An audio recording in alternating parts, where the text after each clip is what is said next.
What's up everybody and welcome to this video. Today guys I will show you how to find limits on TAPTAP Send. So guys, first option, open your TAPTAP Send app, and this is the first option.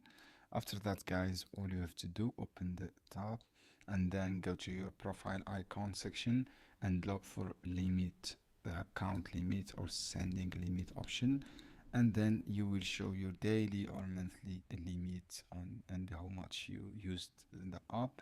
If you this method guys not work, and if you don't have limit on your account, so guys, some account you have this option and some other I think you have not see this option.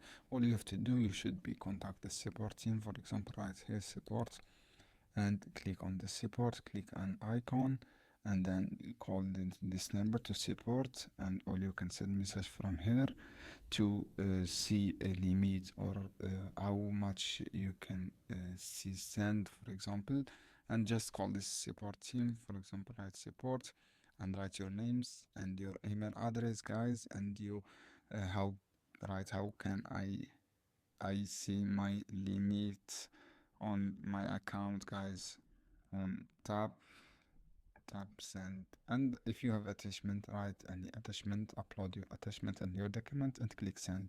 This is how you can do guys. I hope this video helpful for you. Then don't forget, give like, give share this video for more content, and see you on another video soon. Any question down below in the comment.